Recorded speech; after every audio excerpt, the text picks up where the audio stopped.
I'm Tony Fast, and my family's been blessed to be able to farm in Montana for over 100 years now. A lot has changed in those 100 years, and it wouldn't be possible without the great team we have and blessings from our Savior Jesus Christ.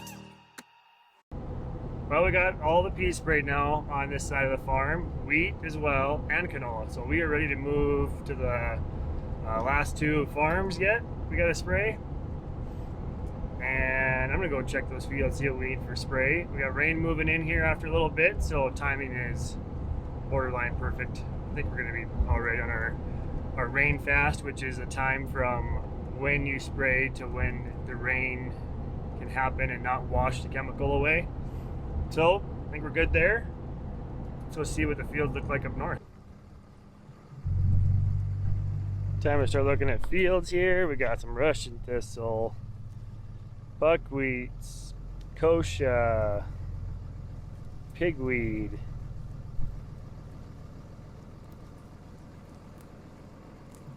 more Russian thistle, vetch, a skip. And the wheat looks nice and healthy though, nice and dark. Now this is spring wheat on canola stubble. Looks very good as well. Making you dizzy yet? So you might be wondering, why am I out just driving through my wheat fields looking for weeds? The wheat is not like soybeans or corn, canola, those crops that are like Roundup Ready, Liberty Link, that different thing. Wheat has a lot of different chemicals we can use on it. Like this field I'm on, for instance, I don't see any grasses for weeds growing, except maybe this spot. Yep, here's a spot of barnyard grass. So until I got to this point, I thought, oh, I don't have to spray any grasses on this field. Maybe I won't, because it's not very big. I don't know. But like wheat, we have lots of different options. Like if we don't have, let's say there's no buckwheat on this field, well, we might not have to use one of those chemicals to kill the buckwheat. We can use some other ones to kill the other broadleaf weeds that are out here. So we like to check all of our wheat fields. It's hard too, because we can't go pre-order chemical for our wheat, because we're gonna have to check fields to see what we're gonna spray on them. Liberty Link canola though, Roundup Ready canola, those fields we know we're gonna spray them with either Liberty or Roundup, or adding a chemical called Stinger. That's a name brand, original patented chemical. There's lots of generics of Stinger now.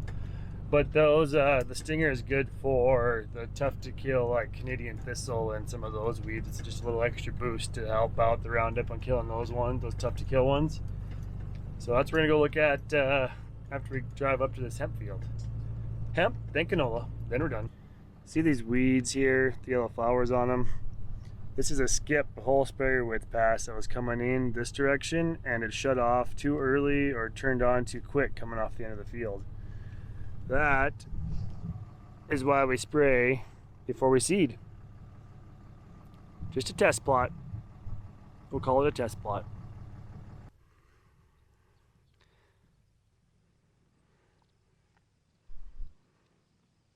Boy, this stuff grows like a weed. By the looks of it, the gophers love hemp. Well, I even ate the kochia off this corner too, because look up here. Kochia between the rows of the hemp. Huh, bet you they're happy gophers though. So here's one of the last canola fields we seeded. Looks really nice down these rows, and you start looking and there's some of these gaps that are starting to fill in with young canola. Apparently it was just a touch on the dry side. I got seeded a little bit too shallow to get to all the moisture to get it sprouted, but like kind of the same thing here. We got a bunch of little young cotyledon coming up. The cotyledon is these first set of leaves that come out. That's kind of what the seed comes from, or turns into, and then you can see some bigger plants scattered in here.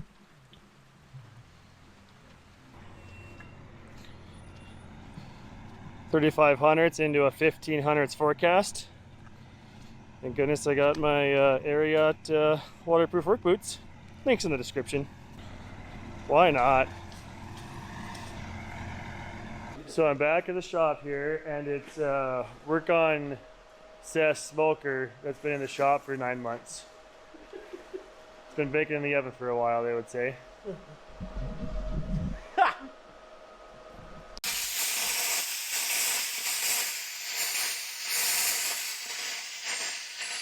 You gonna like relate this to your sermon on Sunday? I'll try my best.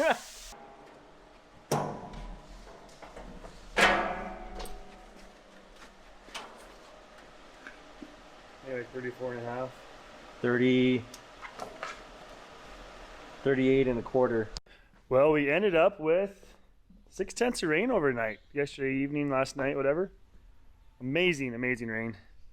I just wish we'd have put more fertilizer down now. Really would have been great for this durum crop around home here to get a little shot of fertilizer to finish out the year. Got to work on that, but got to go check on something first. Morning.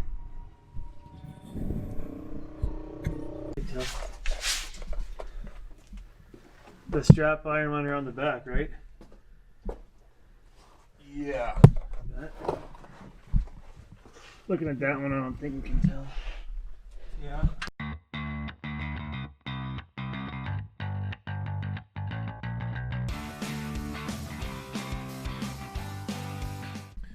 Well, the pickup's out of here until we can get some new shocks. The guys are gonna get some drill stem cut up so we can go get some fence fixed around the pasture north of here.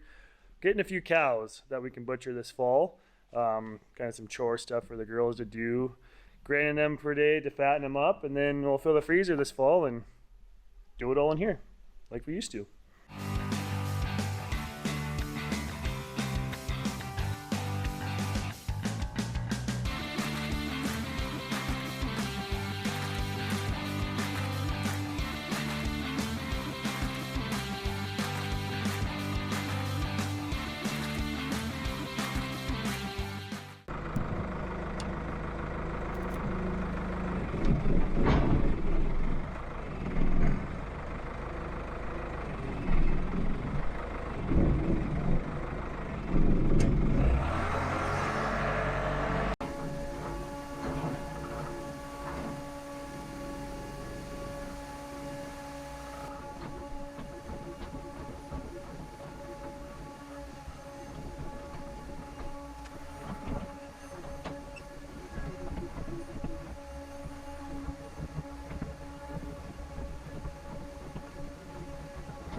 Alright, when the service truck gets back, we need to put braces on that, but for now that'll work. So I'm out here in this alfalfa field that we planted this spring, and this is a field I showed you, I don't know, might be in this video earlier or last video or 2 videos ago, I don't know, because I'm just filming now. But this was all covered in weeds, and like I told you guys, oh look how lush it looks. Well now, I'll show you what the buckwheat dying looks like. And what the alfalfa between the row, between it looks like. So these are the buckwheat plants. You can see the grow point is yellowed and dying.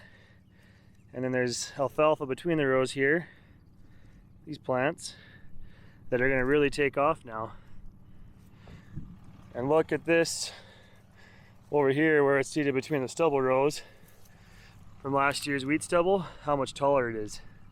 Just think if the whole field was like that. If you could stay between the rows on every acre, that would be the goal. So we're out checking a pea field here, and we spent some pretty good money on trying to kill broadleaves, the buckwheats and thistles and stuff in here. So here we got a buckwheat that's really dinged up. This is a lentil. That's why you can't spray the Raptor Bassagran on lentils, it'll just fry them. Grass herbicide's the same for lentils and peas, but not the broadleaf stuff we were using. So it does appear though, like in the centers here, these leaves are drying up and hopefully gonna die. So I won't get my money back. Here's what I put inoculant on, or this is the result of the inoculant on the roots. You see all these little white dots, are almost pinkish.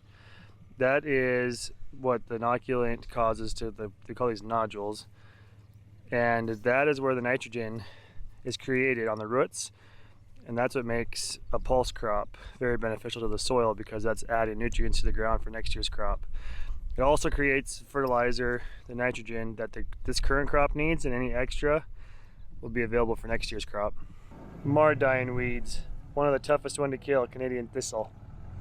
On your Canadians. Sturm is looking pretty incredible. Really needed that drink of water. And Colin is also the luckiest man alive. There used to be a windmill here, and he seeded all the way through it. Cart tire edge was right here, and angle iron sticking out of the ground right there. You should have bought a lottery ticket that day. That's how I irrigate in Montana. Man, windmill. Sure is beautiful out this morning. Well, I'm on my way over to get some windrows turned over this morning, try and get the rain dried out of them so we can hopefully bale them tonight. There are more showers forecasted for tonight and tomorrow especially, so this hay season's shaping up to be not so much fun right now.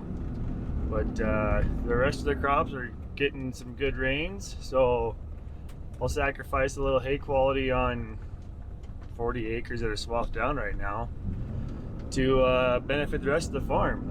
Like, it's a big ROI on that. So let's go see what the hay's looking like. I've been over here for a couple of days. Well, we had swathed this down a week ago. Got 2 tenths of rain on it. Today's Saturday, so last Sunday got 2 tenths of rain on it. That really wasn't forecasted. And then I've lost track of my days now. Wednesday, I think, we had 7 tenths over here. And now it appears that it sprinkled here again last night. So let's just say this isn't going to be great quality alfalfa anymore. The stuff that's uncut over here, though, is getting quite tall.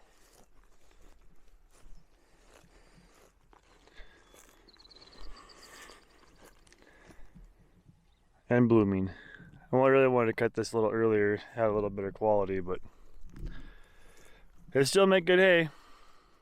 So we got a lot of leaves on it and growing. We got the dash all loaded up to go spray the last bit of wheat. Got some of the Liberty on here for the canola, as well as some glyphosate for the Roundup Ready stuff. Ready to move north. What is this place? Truck stop?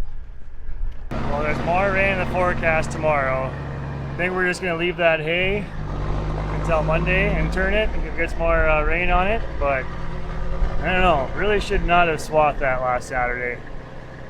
Chance of rain wasn't very much, and then we end up with an inch on it. But I'll take the rain, that's for sure.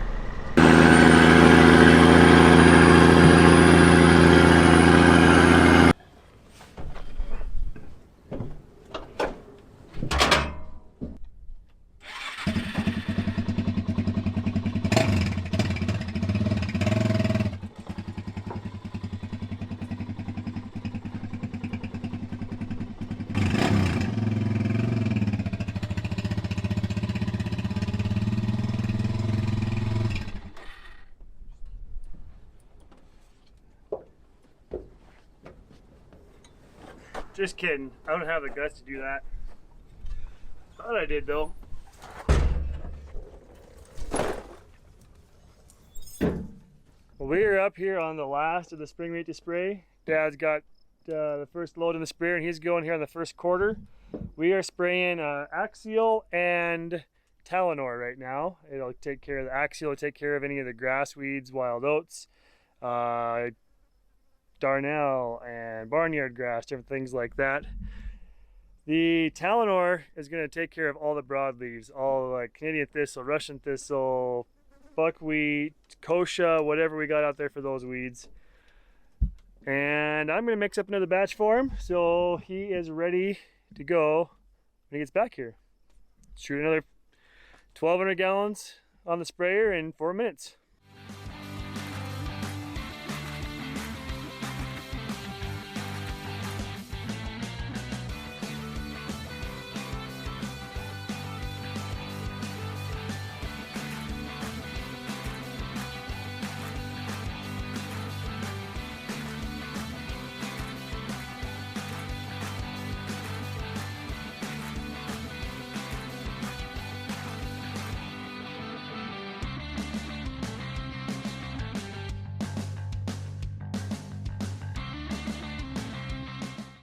All right, so let's have a little chat about some things you might hear on the internet about what farmers do when they're spraying their crops.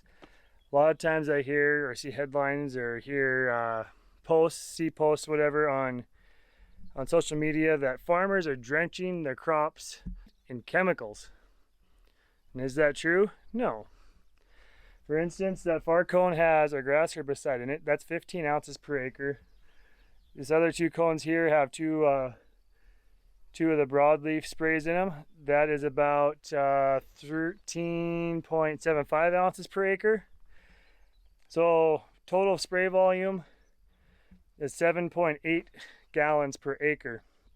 An acre, roughly a football field, give or take, for the easiest way to relate that to what you guys would maybe understand, acre wise out here compared to what you might understand in town. So we're taking a total of less than 32 ounces and spreading that evenly across a full acre of a field. This whole chemical that's all in here will do for 160 acres of a field. That being said, 32 ounces of spray would be roughly a 1 liter bottle of pop, right? That's about 32 ounces. Or quart. So we're taking and spreading a quart of chemical over a whole football field. Think about that. Does that sound like drenching a field in chemical? It doesn't to me.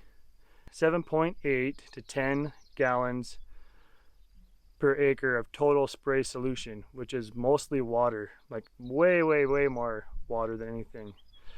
10 gallons per acre, that's 1,280 ounces, and 32 of that is spray. So if you hear someone talking about, oh, the farmers drench their crops in chemical, refer them to this video. Tell them to come check this out. Gladly would answer questions about this further. If you have any questions, leave them in the comments below. I try to get to all those comments, and just kind of sharing some of the truths about farms that are myths on the internet, what we're really doing here. So yeah, any more questions about that, please ask the people who are doing this, not some blogger that thinks they know what's happening. You see the sprayer go through the field and you see that curtain of chemical being sprayed out of the nozzles, but that under 10 gallons per acre of chemical is not even enough to like wet the top of the ground. You can barely find the moisture drops, the spray drops on rocks that are, a smooth surface or a leaf. So just trying to inform you guys. But yeah, like I said, please ask if you have questions. Love to explain this more if you would like to discuss it further. Here comes Dad back. You just finished the last load of grass and broadleaf herbicide. The rest of this weed up here just needs broadleaf herbicide, so that's kind of nice. Save $7, $8, $9 an acre on the last 4 quarters. 1, 2, 3, 4. Yeah, 4 quarters.